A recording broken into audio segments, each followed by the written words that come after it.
Hello everyone, this is Zeeebo and welcome to today's everything we need to know about the upcoming patch for Guardian Tales global server. So in today's video, we're going to run through everything you need to know about the upcoming Ascension patch for Faye and Mei, as well as Karina, and talk about the different stuff that is to come to the global server in 1 week's time. So without further ado, let us start with the first thing in today's patch, and that is none other than the raid itself. So we have the sexy Karina Necropolis raid. So we have Water Marina, we have Light Cyborg Arena, we have Minister Duncan Basic, as well as Furious Desert Bullworm Earth. So that is the heroes or the bosses for the guild raid this time around. And on top of that, right, there's also the Capsule Machine. So Giant Capsule Machine is back once again.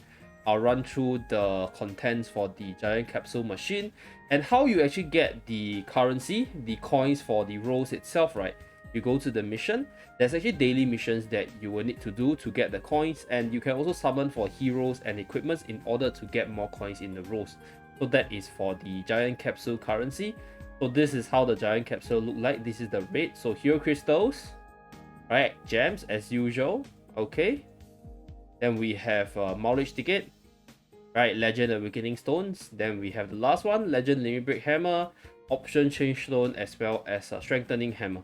So in terms of value, as usual, like I mentioned always, I think mileage is eternal, right? If you get mileage allows you to change for the things you want, and is probably the best option for late game players. But I think in terms of like sheer percentage value, I think hero crystals and gems will be a pretty decent deal as well, because 1% to get the best reward, 2% to get 200 gems, all seems really good in terms of percentage base. But if you are somebody that wants to min-max your weapon, then I think the option change stone will be the best option, obviously. So I personally think in terms of value, there isn't one that specifically stands out.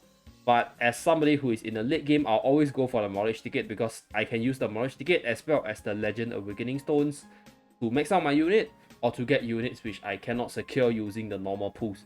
So that's for the price list. Then there's also the empty capsule exchange. So one legend exclusive box, right? One yellow hammer, your Mirror of Faith and Mirror of Nobility, so on and so forth. So I'll scroll through this. So the units in the pool banner, right, is actually Camel, Cloud, MK2, MK72, and these are the units that you need to know for the banner up. So that's something for you guys to know as well. Then yeah, there's really nothing too special here. I think it's quite standard for the rewards, right? Awakening stones, option lock stones, hero crystals. So if you do your dailies consistently, you should be able to unlock most contents, and maybe you might be able to exchange most stuff, maybe except for the gold portion, right? Gold or EXP, if you're able to do your dailies consistently. So yeah, that's pretty much it for the capsule machine. Let us move on to the next content. Okay, so next up we have the new area for Expedition. So Expedition itself, right, Area 3 has been unlocked, but as you guys can see, I'm still at Area 2. My last part still pretty much work in progress. So I'll try to finish it by the end of next week, and then put out some Region 3 contents if I could, because my team is honestly not really optimized, or rather my unit pool, right, is not that optimized for such content. So it's taking a little bit of challenge for me to actually clear it. So for those of you guys who have the units, who have the teams, as well as the stats to do it, you should be able to clear easily, and you'll be able to unlock the new 5-star relic. And at the same time, right, there's actually a 2-time event for the expedition mode. So your materials, your resources for all your relics and stuff, it will be doubled. So that's something for you guys to keep a lookout for as well. Okay, so next up we have the Amazon shop. So I apologize because I already purchased the yellow hammer as well as the green hammer pack. So your epic limit break hammer pack will cost you 5,000 gems as usual, and for the legend hammer pack, right, it will cost you 2,000 gems, so you can purchase 2 of it. So do save up at least 9,000 gems if you want to purchase those hammers. And there's also the new Ascend packages. So this one is for those of you guys who want to max out all the 2-star units in terms of their abilities. So usually Stellar Essence can be purchased from Boss Rush, as well as getting it from the default, right? They give you a batch of it in the first Ascension for crit as well as Elvira, so you can use those as well. But you need about 255 in order to max out one unit. So if you are doing Boss Rush, you should be able to get at least enough for one of them. But if you want to max out the other one, right, if you want to max out both Mei and Fei and Karina, then you probably need to buy this pack as well. So that's for the Stellar Essence portion. So this pack is for Ascension. Then we have the new gem package, right? So limited summon package, as well as the limited time stamina package. So in place of the usual energy and stuff, we have the arcane stones. So this is in line with the new upgrade for the 5-star relic. So more stats for everyone, yay, right? So this is pretty much it for all the new packs within Amazon shop. So save up at least 9,000 gems for the hammers, and then see which pack you really need. Like if you need materials for Ascension, then the new Ascend pack is probably the best.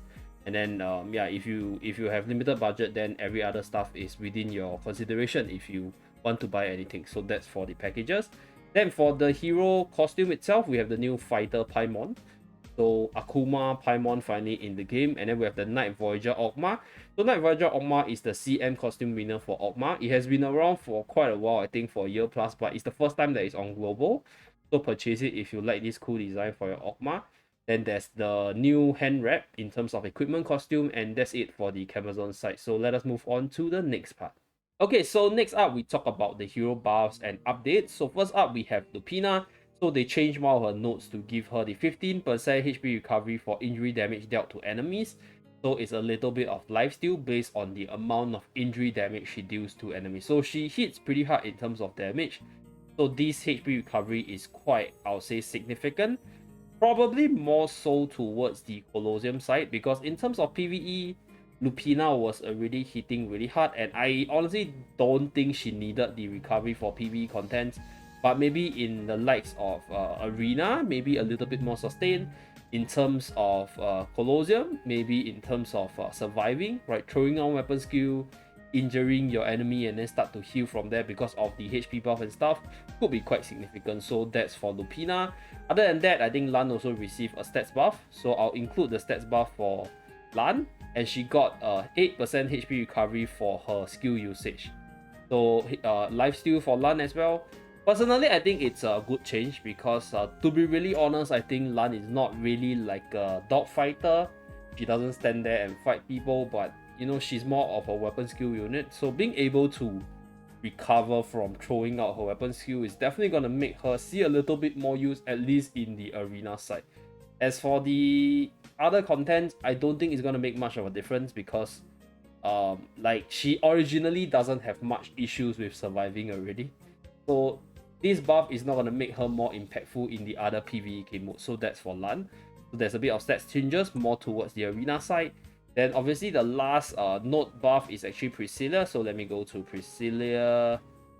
Okay, so if you go to Priscilla over here, right? So Priscilla has the change to the damage taken reduced by 10% when a shield is present. So this one, right, is always active at the start of the battle because she's always gonna get her shield, and as long as she can keep her shield up, right, this damage reduction will be present.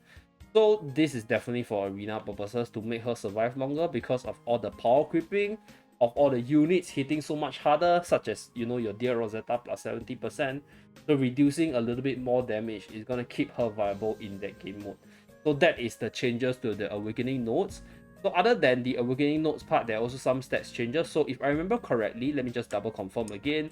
We have Aleph, we have Lan, we have Vishuvek. So other than the stats buff itself, right, I think this patch is a really big winner for Vishuvek, because for Vishuvek, other than receiving a stats buff, so if we go to Vishuvek, other than receiving a stats buff, Vishuvek's normal attack, right, causes her to prioritize range dealers or enemies far away in the gauntlet state. So this is gonna make her really viable in Colosseum, because any unit with priority to go after range dealers is pretty decent in Colosseum nowadays. So we have Beth, Parvati, we have Sohi as well. So the reason why this will make this Vishuvek even more powerful is because Craig is very prominent in the game.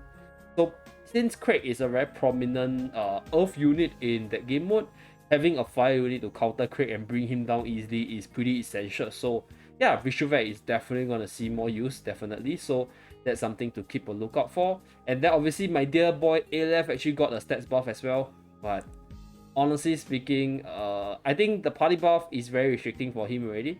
And the little changes to the stats buff is gonna make him survive a little longer against all these full damage comps. But I kind of doubt that people will still invest in him just based off this small stats change. So Aleph needs a second EX weapon, or he needs a major revamp to his skill kit in order to see more usage. Yeah, so other units that got a change, right, is actually Mark 99. So Mark 99 also got a little bit of ability change, but I don't have a Mark 99 to test out in Arena. I don't have the full kit, so I can't really show you guys. But from what I know, right, in terms of what I can show, there's actually a movement speed increase over here, right? For when she changed attack modes, her movement speed is increased by 20% for 2 seconds. So this one is able to activate every 1 second. So she can switch her weapon mode and she can start running around. So this is definitely to make her a little bit more viable for Arena, because honestly speaking, Mark 99 has already been very usable for PvE content, and giving her movement speed is not going to help her there, so that's something to be expected. Since I don't have a Mark 99 maxed out in this account, I can't show you guys how much this buff will change her. So that is, yeah, pretty much it, all the hero and unit buffs. Okay, and lastly, here's who's in the banner up for those of you guys who are interested in this kind of thing. So we have AA72, we have Mark II, we have Cloud, and lastly Kamel. So all really powerful picks for your pools as well as your resources. So yep, thank you very much for watching. Do remember to like and subscribe in order to see more contents from the channel, and I'll see you guys again in my next video. Bye guys!